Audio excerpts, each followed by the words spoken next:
Hello everyone, it's the weekend and I'm a little bored.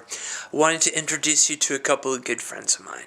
Okay, on both sides of me, you will see these are what I call my happy pills. Sometimes I take my happy pills because I don't feel happy. If you think having to take happy pills is pathetic, that's because you have never tried happy pills. They're kind of like Pez candy. No, I'm just kidding. I'm kidding. Although, Dr. Sakowski, if they do have a dispenser for these that looks like a Pez candy dispenser, I want one that looks like Pac-Man, okay? Pac-Man. I call these my mellow yellows because they are yellow and they make me feel mellow. I also take two of these little white buddies. I don't know what they're called technically because I can't pronounce the name, but I do know one thing, they help with my depression because two of these suckers and I can't remember who I am for at least 4 or 5 hours. No depression. It's totally gone. Totally. Technically, if you want them to last longer, you just down it with a shot of vodka, but I don't do that because it says not to, but 2 or 3 hours longer if you do. So should I be ashamed because I take happy pills? No. I've been trying to get over depression for years. I mean, if I've been trying to get over it, the least you could do is get over it too. I mean, half of America takes pills for one thing or another. I'd rather take happy pills than be forced to have to take Viagra, huh? I don't have to take that. Have you ever thought about that? Half the kids in the United States have to take medicine for ADHD. Why is that? Because they can't focus, they can't stop talking, and they're just going a million miles a minute. At least that's not my problem. Sometimes I just get a little sad, okay? So there's nothing wrong with taking happy pills. I mean, most of America does not realize that a large chunk of depression is biological. And not to mention the fact that kids used to throw rocks at me when I was little. I wanted to spend a few minutes today vlogging about the subject of depression because I do suffer from depression severely.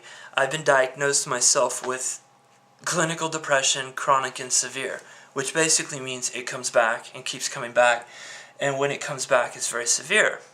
There is such a stigma attached to any type of illness that is mental or emotional, but I think somebody who suffers from depression spends a lot of time trying to hide it, and that actually exacerbates the whole thing.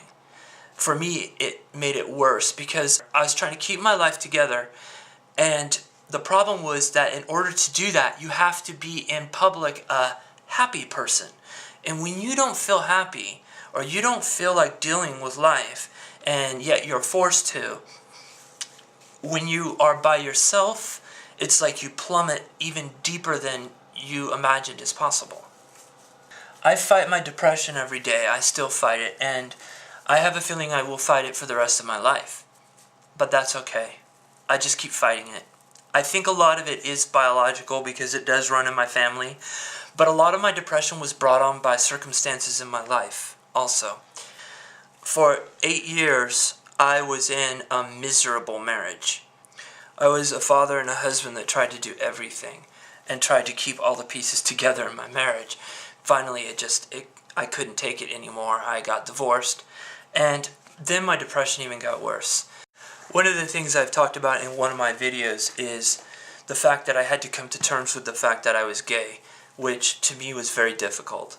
I was raised in a family where that was just not accepted, and I was very brainwashed by religion and felt very ashamed of myself for so many years. And suffering for these things for 2.5 decades of my life took a toll. Now, some of you probably won't think that that should have been an issue, but if you came from my background as a Mormon, as a Latter-day Saint, who was raised in a very puritanical family, you would understand why coming to terms with the fact of being gay was almost an impossibility for me. I told you in a previous blog that I don't want to keep anything hidden from the world about me because I don't believe that people should. If you keep things hidden about yourself, you don't want the world to see it. It's because there's a part of you, whether you want to admit to it or not, that is ashamed. And so you are saying you are ashamed of yourself. If you have nothing to be ashamed of, then you have nothing to hide. Now that doesn't mean I'm going to give you my credit card numbers. Basically though, 2 years ago, I plummeted lower than I ever thought was possible. I was taking Zoloft because I had asked the doctor to, and I said I would like to try it. And I was on it for about 6 months, and then one day I just got tired of taking it, so I said, I'm not taking it anymore. And I went from taking 150 milligrams, which is a high dose, to next day not taking anything. And I suffered from severe emotional withdrawal. I had no physical symptoms, but within that same week, suddenly I was just more depressed than I ever dreamed possible.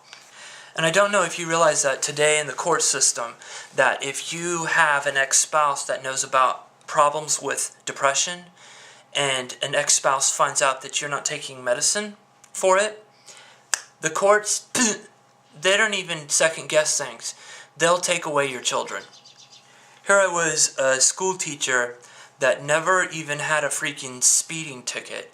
I've never even smoked pot. I've never broken any laws. Well, I did jaywalk a few times, but and suddenly I was told from the court that I could not see my children. I needed to have a psychological evaluation. Now, I found out since this has happened that there are a lot of guys in our country that have to go through similar situations because of what an ex-spouse can throw at you. So all you have to do is jump through the hurdles. Basically, though, in my situation, the doctor said that I did suffer from depression. He suggested I get on medicine, but I didn't want to. So that made things even worse for me. And I admit that's my fault. But one thing we have to realize in our country is that right now in family court situations, there's a lot of things going on that you would not believe would happen in our country. I could not believe that here I was, an elementary school teacher, teaching children, yet I could not see my own children. Those kind of things made my depression go all the way down to the bottom of the well. And looking back, I can see that that was part of what they were trying to do, because they had found a weak spot and they just pushed and pushed. And after 6 months of it, I had become so depressed that I had decided I was going to end my life. And I almost. Right now, the fact that I am speaking to you in this camera, there was a 95%, if not greater, chance that this would have never happened. I felt no hope for seeing my children. And it was shortly before Christmas, and I had just had enough. And I spent an entire night with a gun to my head.